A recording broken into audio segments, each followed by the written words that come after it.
Okay, you found the money. Now you're ready to go out in the world and make some money in real estate. But before you do, there are 6 characteristics you need in order to succeed at this game called real estate.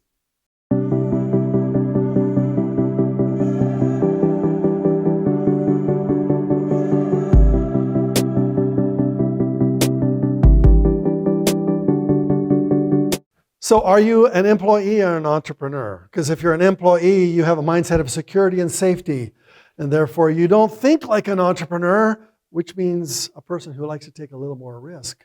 Well, I'm an entrepreneur. I like to take risks. It's just the way I am. I think I was born that way. And if you want to make some serious money in real estate, you have to think like an entrepreneur. Maybe you're an employee still. Maybe you really want to move into this financial freedom area. Good, great for you. But if you want to succeed at real estate investing, you have to have the mindset of an entrepreneur, even if you are an employee. So let's talk about that mindset that you absolutely need to have in order to succeed in the long term. So employees, they don't want to get their hands dirty. They want passive investments. They want stocks that generate little cash flows to them. But that's not what entrepreneurs do. In order to make serious, fast money, you have to have active investments. And that's where real estate is the king of all investments. But it requires active investors to get their hands dirty, get their feet wet. So you have to have the mindset of an active entrepreneurial investor. Let me teach you those characteristics now. Characteristic number 1, courage. Real estate is risky. Especially in the beginning, you're putting a large amount of eggs into one basket. While market research can mitigate risk, it still takes guts to pull the trigger on a deal. A good investor will not hesitate to jump into a property when the right one comes along. Yeah, you have to part with your money. You have to take your foot off first base in order to get to second base, and it's a risk. You're going to get thrown out, and sometimes it happens. For me, my first real estate deal, I had $1,500 my dad had given me for graduation. I spent $500 on a car and $1,000 left, and I had to put that $1,000, everything I had, into one real estate deal. Never having done this before, I was terrified, and I had to talk to a mentor, and he had to coach me. He said, I'd rather see a crooked furrow than a field unplowed. And so I plowed the field. It was messy. But I made money on that first deal, and off I went to my next million. Imagination. Oh yes, that's number 2. Creativity solves all problems. The best real estate investors find opportunities where others don't because they innovate solutions to sellers' problems. By solving the problems of others, they provide unique value and reap massive rewards. Creativity, that's what it's all about. Creative real estate. How to find solutions to problems that people have. And the person who solves the more problems makes the most amount of money. So you have to be creative. You might say to yourself, but I don't know what I'm doing. I've never done this before. How can I be creative? The first thing you can do is not listen to some of the experts who tell you it can't be done. Matter of fact, that should inspire you. That should empower you. If you tell me it can't be done, I'm going to figure out a way. That's the attitude I want you to have. You're going to find a way around the problem to the solution. This is a really good one. You got to be a good critic. Cynics rarely contribute, but a good critic will be able to identify the parts of a deal that will quickly turn their investment into a lemon. Learning to keep a critical eye when examining a property is important so that you don't fall in love with a house that can't turn a profit.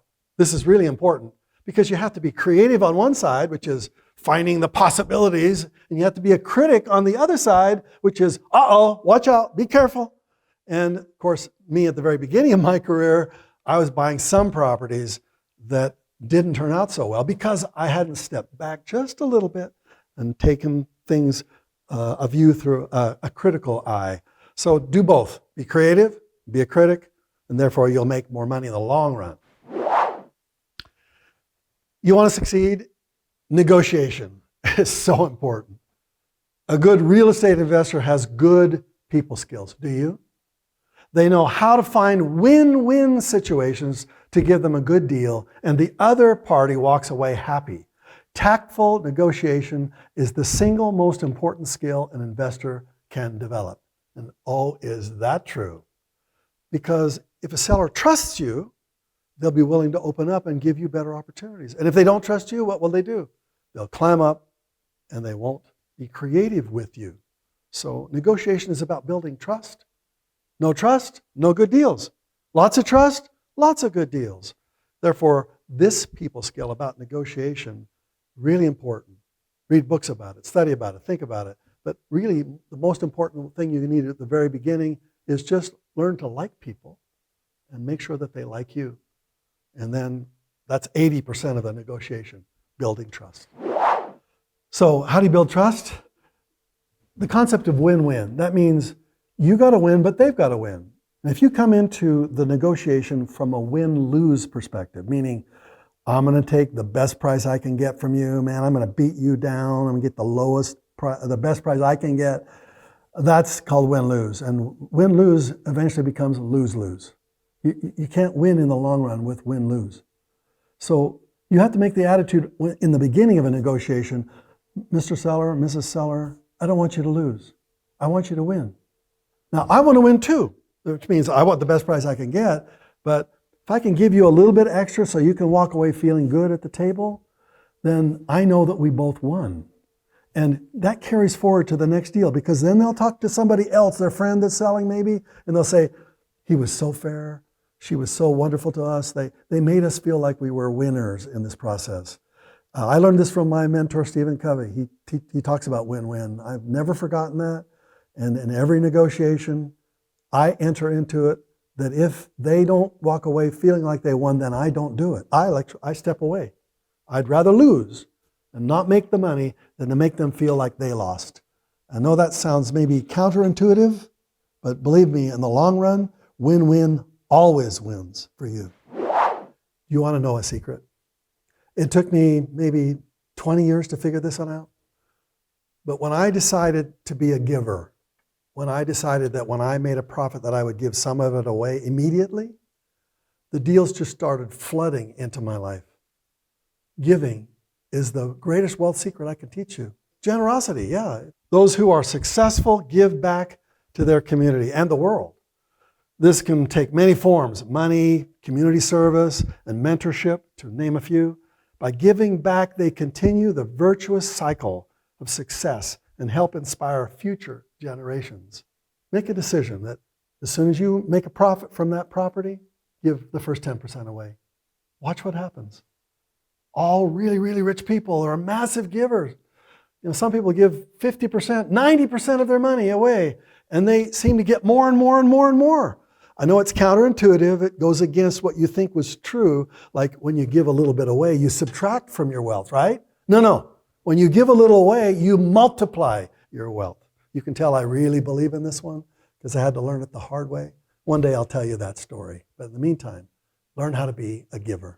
The last characteristic, humor. The law of averages is a commonly held belief that a particular outcome or event will, over a period of time, occur at a frequency that is similar to its probability. In other words, on the days where things go poorly, learn to laugh. The good will averages out the bad. You want to be wise? You have to learn how to laugh faster after every disaster. Because you're going to have disasters in your life, and you're going to buy properties that'll turn out to be disasters. About 1 in 20 is going to be a bad deal, and you got to get rid of it as quickly as possible. One of the properties in my life was a big, beautiful home we were building in a ski resort area, and it was destroyed by an avalanche. And we decided to rebuild it in the same spot. But this time to fix the problem and to build a roof over so that when the avalanche came down from the mountain, it would skip right over top of our cabin like a ski jump, right? Well, we were halfway through the second construction when I got a telephone call while I was at a seminar in North Carolina. I'll never forget, I can even see the room. And they told me that our second attempt at this cabin had been destroyed by another avalanche.